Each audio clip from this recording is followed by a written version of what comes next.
Hey there, we're Darcy and Grace with our 6-year-old pug, Lily May. We're hitting the road on a 2-day, 2,052-kilometer drive from Windsor, Ontario to Charlottetown, Prince Edward Island, with some fun stops and detours along the way. Grace and I are from the East Coast, but have lived in Ontario for the last 10 years. We travel back every summer and have gotten quite used to this long drive, which takes us through 2 of the biggest cities in the country and into 4 provinces. Through Toronto, and time to stop at an Ontario landmark, the Big Apple in Colborne. We love to stop at the Big Apple because of the attractions they have for people of all ages, like mini putt, a merry-go-round, a petting zoo, a giant 40-foot red apple, and of course, the treats. If you're ever through this part of Ontario, you have to stop by, even just for a photo in front of the apple.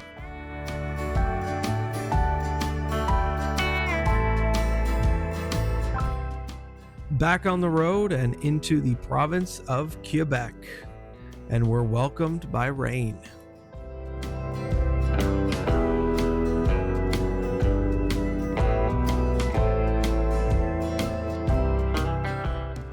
But the rain never seems to last long, and we have clear skies and roads once again as we make our way underneath Montreal and continue our journey, now 9 hours into our road trip.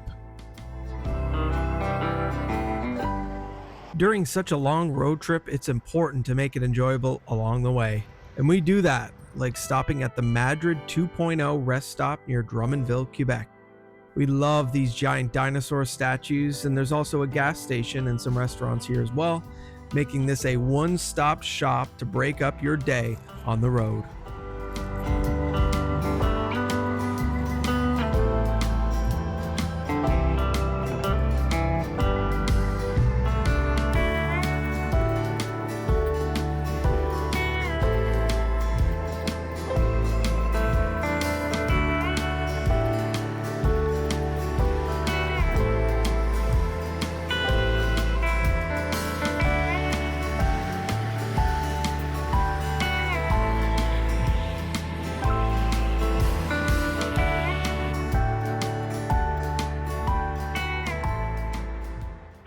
Alright, the final stretch for day 1.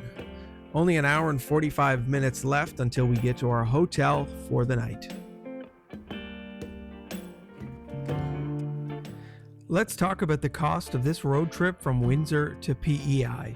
In total, we spent $316 on gas in our Jeep Compass, with gas prices ranging from $1.45 a litre in Ontario to about $1.80 in New Brunswick and Quebec. Unusually high prices, which is making this year's trip a little more expensive. Our hotel in Montmagny, Quebec, where we rested up after a 12-hour day, cost $160 for the night. Montmagny, Quebec has become our place to stop each year. The hotels are close to the highway and are fairly priced. It's a friendly community to spend the evening, and it's a nice distance between Windsor and PEI, allowing us to have a longer first day and a shorter second day. We set an early alarm for day 2, hit up the continental breakfast at the hotel, grabbed a coffee from Tim Hortons, and we're on the way again.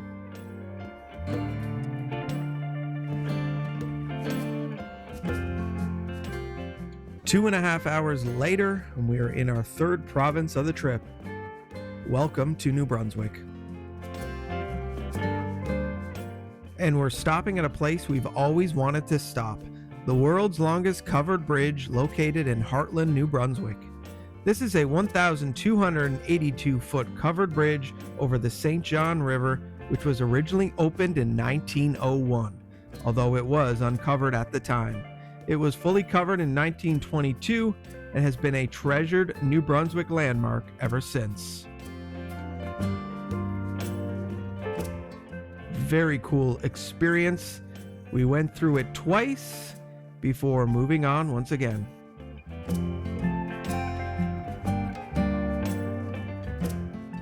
Lily passing the time in the back seat with a treat, while Grace passes the time with a little nap.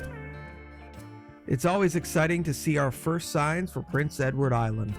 And you know you're getting close when you spot this potato statue outside Blue Roof Distillers after passing through the Port Elgin roundabout. What a feeling as you begin to see the Confederation Bridge in the distance. We turn into Cape Jouramain to get a good look at the bridge before we hop on.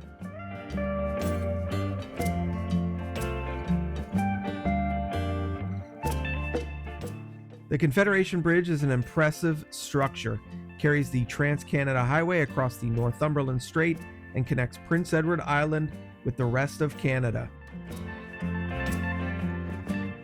The Confederation Bridge is the longest bridge in the world crossing over ice-covered water. It is 13 kilometers long and opened in May of 1997. Before the opening of the bridge, other than flying, you would have to take a ferry to get on or off PEI, which could be challenging, especially in the dead of winter.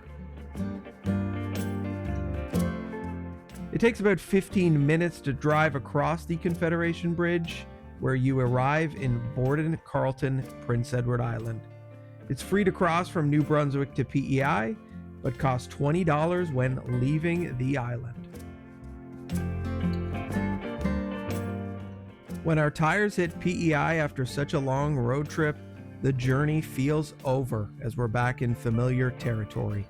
Now we continue on through Borden and on to Charlottetown, but this is only the beginning of our adventures. Hit subscribe and follow along as we tour the East Coast, including PEI and Newfoundland, over the next month. And thanks for coming along with us on this journey from Windsor, Ontario to PEI.